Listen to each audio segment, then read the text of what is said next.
안녕하세요. IM투자증권의 김동섭 이사입니다. 오늘 새벽에 끝난 유로존 미국 보시면 유로존은 키프로스 우려로 하락을 했고 다우도 하락을 했지만 막판에는 상승으로 다우는 전환해서 끝났죠. 키프로스 의회에서 이번 예금에 대한 세금 부과 이거 부결시켰죠.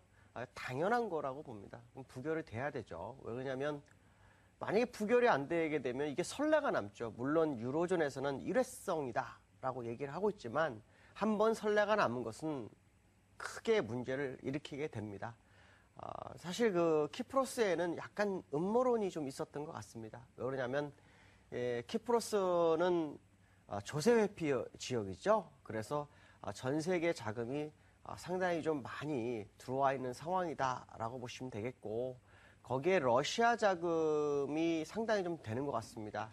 예금이 한 700억 유로 정도 되는데 그 중에서 거의 250억 유로 정도가 러시아 자금이라고 하죠. 결국 조세회피 지역에 들어온 돈을 거기서 어차피 불법 자금이 많을 거라고 생각하기 때문에 거기서 세금을 부과해서 돈을 떼어내겠다라고 해서 56억 유로 정도의 세금을 걷어들일 생각이었죠. 근데 푸틴 대통령도 이걸 반대하는 상황이 됐고, 일단 키프로스가 부결되는 상황 속에서 ECB 중앙은행이 법적 테두리 안에서 자금을 지원하겠다라는 내용이 나와서 정상적인 흐름이 되지 않을까라고 보여지고 있습니다. 사실 키프로스가 만약에 지금 예금에 세금을 부과하는 상황이 발생했다면요, 유로존은 신뢰가 깨질 겁니다. 거의 깨질 수밖에 없는 상황이 되고, 유로존은 붕괴 일로로 갈 수 있는 아주 중요한 순간이었는데 잘 고비를 넘겼다고 판단이 쓰고 있고요.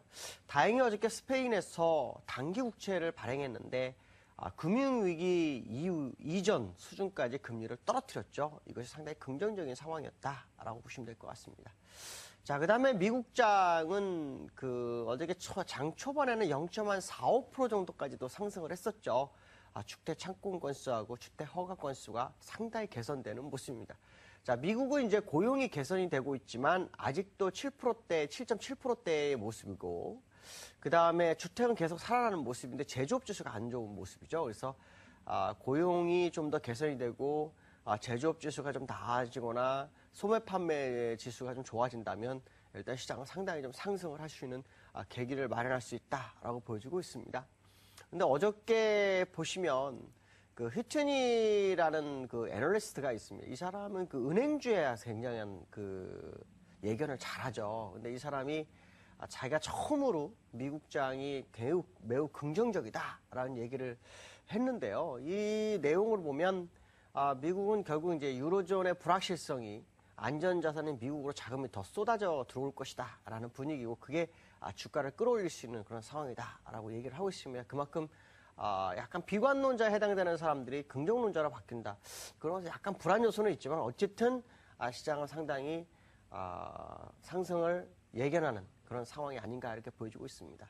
자, 미국에서는 이제 중요한 회의가 있죠. FOMC 회의가 있습니다. 오늘 내일 있죠. 근데 참 재미난 것은 벤 버냉키 의장이 FOMC 회의를 끝나고 나면 항상 발표를 하죠. 이번에는 굉장히 빨리 합니다. 이게 왜 그럴까라는 분위기인데요.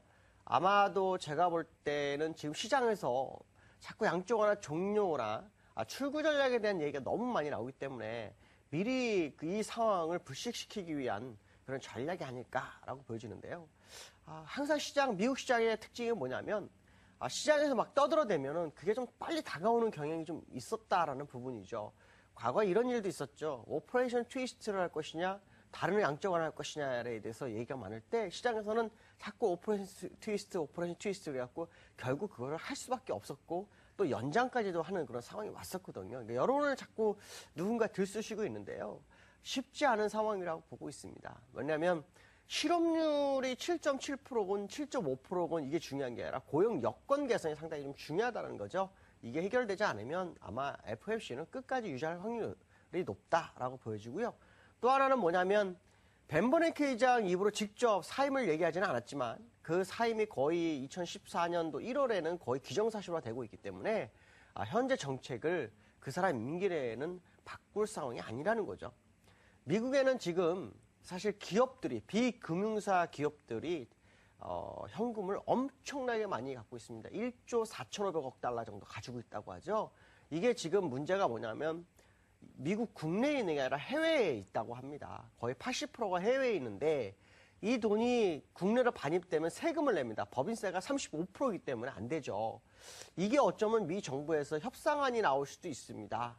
미국에서는 지금 이걸 협상해 주길 바라고 있죠. 세금 없이 돈을 갖고 들어오게 해달라라고 하는데 이거를 설비 투자를 유도하는 전제 조건으로 만약에 그런 상황이 발생한다면 미국은 빠른 성장세를 가져올 수 있고 GDP도 뭐 3%에서 4% 가는 것도 시간 문제다라고 보신다면 미국 시장은 굉장히 긍정적인 상황이 아닌가 이렇게 봐야 될 것 같습니다. 자, 아시아 시장입니다. 아시아 시장에서는 일본이 어저께 가장 강세였죠. 역시 엔화 약세에 대한 기대 심리인데요. 지금 그 일본 엔화 약세에 대한 부분에 지금 옵션이 약 한 122억 달러 정도가 진입이 돼 있다고 합니다.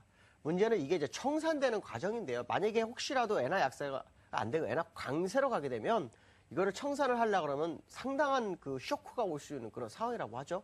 누구도 예측 못할 정도라고 하는데요. 그래서 그런지 지금 콜옵션, 그러니까 엔화 강세 쪽에 배팅하는 돈이 지금 진입을 시작을 했다고 하죠. 보통 옵션을 측정하는 지표로는 리스크 리버셜이라는 것을 보는데 이게 마이너스 1이 되면은 거의 강세로 간다고 합니다. 근데 벌써 마이너스 1을 진입한 걸로 봤을 때 조만간 일본은 약간 엔화의 소강 상태거나 강세가 단기적으로 올 수 있다라는 부분이죠. 이것이 이제 시장의 상당히 중요한 요소라고 보시면 될 것 같습니다. 자, 우리나라죠. 우리나라는 지금 어저께 제가 제시했던 게 두 가지였죠.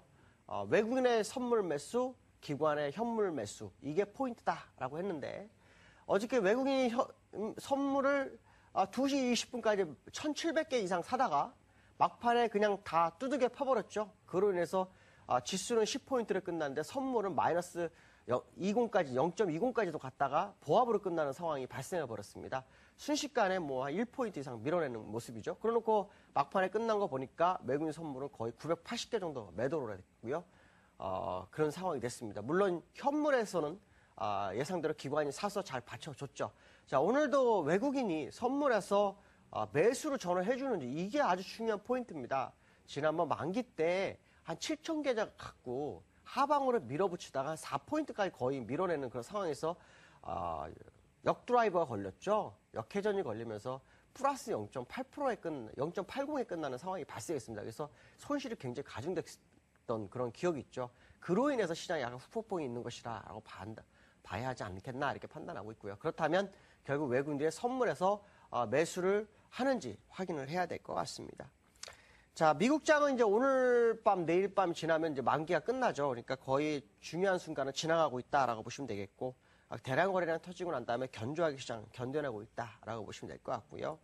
그 다음에 이제 영국 차트 소폭 하락하는 모습이고요. 그리고 이제 우리나라 차트 보신다 그러면, 어저께 차트는 안 나왔는데 요 위에 십자 도지가 남아있죠. 결국 오늘도 상승해서 끝난다라면 추세 반전 가능성 있습니다. 제가 지난번에 제시한 것처럼 1968 전후가는 저점일 확률을 열어두시면서 접근하시면 될 것 같습니다. 여기까지 하겠습니다. 자, 오늘도 승리한 하루 되시기 바라겠습니다. 여기까지 하겠습니다. 감사합니다.